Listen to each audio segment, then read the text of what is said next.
बिस्मिल्लाहिर्रहमानिर्रहीम अस्सलामु अलैकुम वरहमतुल्लाहि वबरकातुहू। नाज़रीन, लंदन से एक बयान जारी होता है, बल्कि मल्टीपल बयान जारी होते हैं। एक कि हम सियासत से दूर हो गए हैं, और दूसरा मुद्दत पूरी करके सुबकदोश हो जाएंगे, घर चले जाएंगे। इसके बाद कुछ नून लीग में भी तप्पड़ पैदा हुई। ख्वाजा आसिफ ने भी बयान दिया कि जो मसला बना हुआ था 8-10 दिन पहले वो अब हल हो गया है और ये हो जाएगा और वो हो जाएगा। इनमें भी कुछ जान पैदा हुई। ऊपर से मरियम नवाज मिशन लेकर लंदन पहुंच गई हैं और वो अपनी मर्जी के अंकल की तकर्री चाहती हैं। अब ऐसे में क्योंकि पाकिस्तान में बादशाह था 75 साल से, और ये एक ऐसा होता है कि जिसके पास सारी ताकत उसी के पास है। ये जो वज़ीर आज़म, सदर, असम्बलियाँ, ये पाकिस्तान में बस ऐसे ही रगोसला ही होता है। असल ताकत एक ही जगह होती है। तो डिस्कस करना बड़ा ज़रूरी है कि ये ओहदा इम्पैक्ट डालता है हर पाकिस्तानी पे। हम 22 करोड़ हैं या 25 करोड़ हैं, हर बंदे पे इसका इम्पैक्ट आता है। तो इसलिए मैं आज आपको बताता हूँ कि क्या चांसेस नज़र आ रहे हैं। किसी एक का नाम भी लिया जा रहा है। मरियम नवाज ने भी बात कर दी, कुछ प्रोग्रामों में भी है। तो मैं आपको थोड़ा बताता हूं कि सूरत हाल क्या है लिस्ट के हवाले से, और थोड़ा हिस्ट्री को भी जो है ना हम टच करते हैं कि कौन से नंबर का जर्नल हिस्टोरिकली पाकिस्तान में इस ओहदे पर आता रहा है। आज से पहले सीनियरिटी लिस्ट में तारीख क्या कहती है। 1951 से अगर हम शुरू करें तो पाकिस्तान आर्मी के जो सरबराह थे वो जनरल अयूब थे।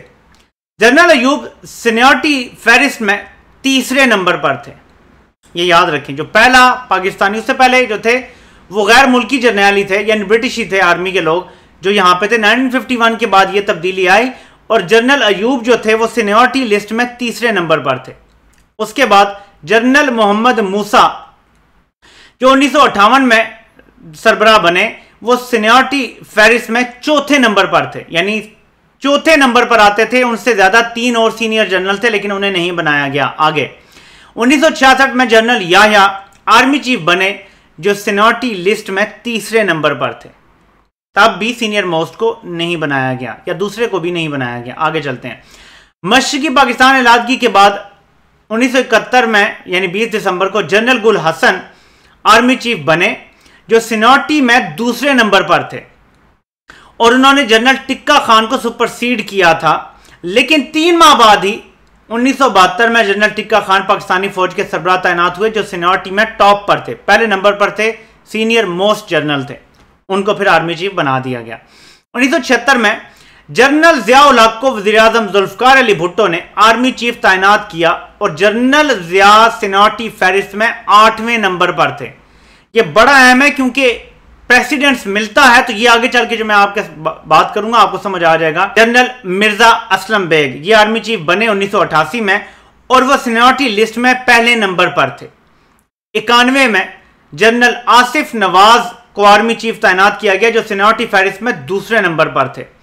1993 में जनरल आसिफ नवाज की वफात के बाद नवाज शरीफ ने सीनियरिटी फहरिस्त में 5वें नंबर पर जो थे जनरल वहीद काकड़, उनको आर्मी चीफ तैनात किया। 5वें नंबर के बंदे को ये याद रखें। तो कोई अगर सोचता है कि टॉप 4 होंगे, टॉप 1, 2, टॉप 5 भी नहीं, टॉप 8 भी लग चुका है पाकिस्तान की हिस्ट्री में। ठीक है, तो ये इसलिए इतना आसान नहीं है कि ये लग जाएगा ये नहीं लग जाएगा।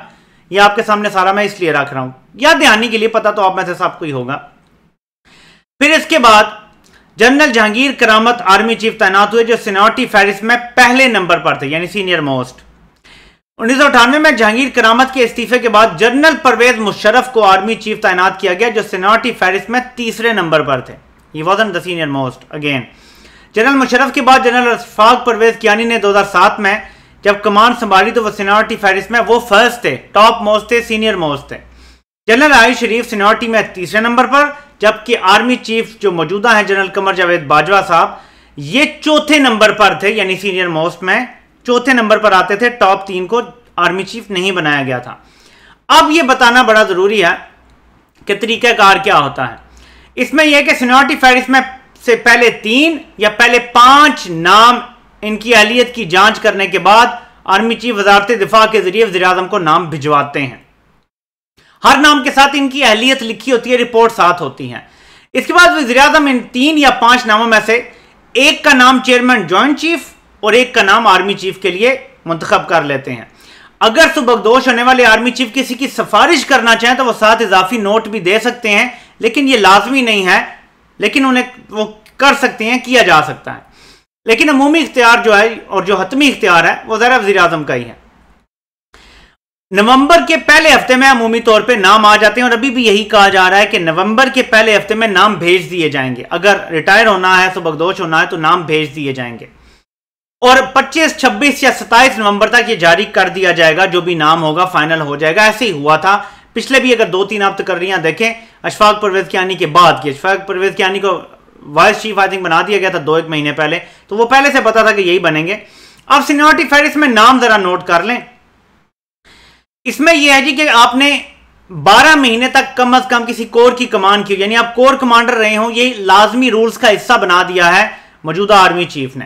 3, 4 या 5 नामों में जो लिस्ट आ रही है, जनरल आसिम मुनीर साहब वो 27 को रिटायर हो रहे हैं। टेक्निकली वो सीनियर मोस्ट होंगे जब 25 या 26 को ये नोटिफिकेशन जारी होगा आर्मी चीफ बनाने का, क्योंकि 25, 26, 27 इसी को होता है नॉर्मली अमूमी तौर पे।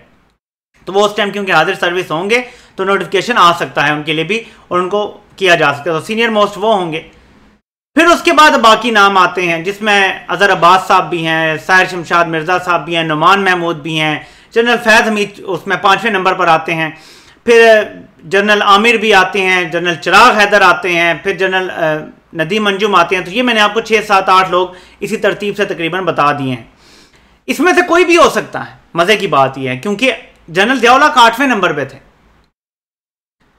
4थे नंबर के, 5वें नंबर के लोग भी लग चुके हैं। तो इसलिए यह कहना कि यही बनेगा ये लाजमी नहीं है। लेकिन जाहिर है कि अगर नाम कुछ मरियम नवाज की तरफ से लिया जा रहा है या कहा जा रहा है कि नवाज शरीफ भी ये चाहते हैं, तो जाहिर है फैसला नवाज शरीफ ने फाइनल करना है और वही ये फैसला करेंगे। तो ये अहम तरीन ओहदे पे ये 6-7 लोग हैं जिनका किसी का भी आ सकता है। और ये जो बयान दिया गया है अमेरिका में कि हम ओहदा छोड़ देंगे मुद्दत खत्म होते ही, ये बड़ा टेक्निकल सा जवाब है, इसको जरा समझ लें। अगर तो असेंबली टूट जाती है 29 नवंबर से पहले, यानी नया नोटिफिकेशन आने से पहले असेंबली टूट जाती है, तो जो केयर टेकर गवर्नमेंट है वो नोटिफिकेशन नहीं जारी कर सकती। तो वो तो अपने ओहदे की मुद्दत उनकी फिर पूरी नहीं होगी। यानी ये ऐसे ही है कि आप अगर किसी ऐसी खातून को जो उम्मीद से हो, एक्सपेक्ट कर रही हो, तलाक दे देते हैं, तो वो तब तक मौसर नहीं होगी उनकी जो इद्दत है जब तक वो बच्चे की विलादत नहीं हो जाती। तो टेक्निकली तो ऐसा ही है ना कि तभी मौसर होगा सारा, तभी उनका इद्दत मुकम्मल होगी, तभी सारा कुछ क्लियर होगा। यहां पे भी ऐसा ही है क्योंकि आप टेक्निकली उनकी मुद्दत खत्म नहीं कर सकते, नया लगा नहीं सकते, तो वो चलती रहेगी जब तक कि नए इलेक्शन नहीं हो जाते और नई हुकूमत नहीं आ जाती। तो ये हो सकता है अब भी, अगर 29 नवंबर से पहले यानी नोटिफिकेशन आने से पहले असेंबली टूट जाती है, तो ये मुमकिनात में से है। ये नहीं है कि इसके अभी कोई चांस नहीं रहा। तो ये तो मैंने फिलहाल आपको बता दिया कि ये नाम है और ये हिस्ट्री ये बताती है कि कोई भी हो सकता है। इसमें लाजमी नहीं है कि 3 या 5 लोग ही हों।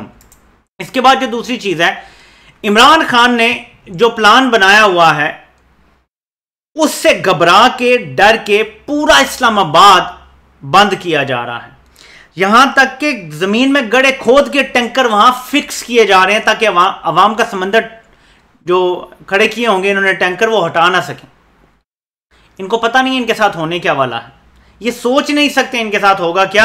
इमरान खान क्योंकि खुद वजीर आजम रह चुके हैं और जो SOPs होती हैं किसी एहतजाज को रोकने के लिए वो सारी उन्हें पता है क्या है। उससे आप 10 गुना और बढ़ा लें। अहम तरीन इमारतों पर फौज खड़ी होगी। इमरान खान ने इमारतों पर कब्जा करना ही नहीं है।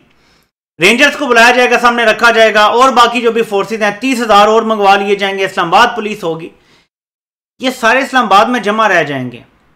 होगा क्या, मैं आपको बताता हूं कि पुराने ज़माने में जब जंगें लड़ी जाती थी ना, ये एक लिहाज से जंग ही है इनके खिलाफ, डाकुओं के खिलाफ, तो जो कला बंद होती थी ना फोर्सेस, उनका राशन पानी बंद कर दिया जाता था, ज़राए आमदोरफ्त बंद कर दिए जाते थे और वेट किया जाता था। कई दफ़ा दिनों, हफ्तों, की दफ़ा महीनों, सालों वेट किया जाता था और इवेंचुअली कले के अंदर एक भी तीर मारे, एक भी गोला चलाए, कुछ भी किए, उन्हें दरवाजे खोलने पड़ते थे कि हम मजबूर हो गए हैं, निगोशिएट करें और आप जो है वो अंदर आ जाएं पुरअमन तरीके से, हमें जाने दें, हमें आप अमन दें तो ठीक है आप कब्जा कर लें कले पे।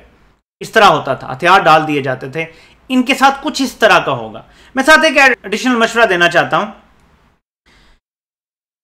चंगेज खान ने एक वॉर की स्ट्रेटजी शुरू की थी जो उसके खिलाफ बाद में इस्तेमाल की थी, आई थिंक बरबरस ने इस्तेमाल की थी मिस्र में जो शिकस्त दी थी। उस स्ट्रेटजी में यह है कि जब आप दुश्मन पे अटैक करते हैं तो थोड़ी फोर्स से अटैक करें और पीछे की तरफ दौड़ लगा दें दुश्मन को ये लगेगा कि आपकी तादाद थोड़ी है और बंदे कम हैं, वो आपका पीछा करेगा और जहां आप ज्यादा ताकत में हैं वो वहां आपके घेरे में आ जाएगा। आपने इस तरह डील करना है इनसे। आपने थोड़े लोग भेज के वापस आ जाना है, इनके आपने गैस शेल जाया करवाने हैं, इनका आपने फोर्स को थकाना है। तो आपके पास नौजवान ऐसे दस्ते हों जो सिर्फ इंगेज करें, बार बार आके इंगेज करें और पीछे की तरफ दौड़ लगा दें। ये मैं सिर्फ मशवरा दे रहा हूं, करना जरूरी नहीं है। इनको आप एग्जॉस्ट कर देंगे तो उसके बाद खुद ही इन्होंने बस कर देना कि इनके पास कोई जज्बा तो नहीं होगा, ये 24 घंटे 48 घंटे लगातार ड्यूटी तो नहीं दे सकेंगे, इन्होंने कोई जज्बे से तो नहीं वहां खड़े होना।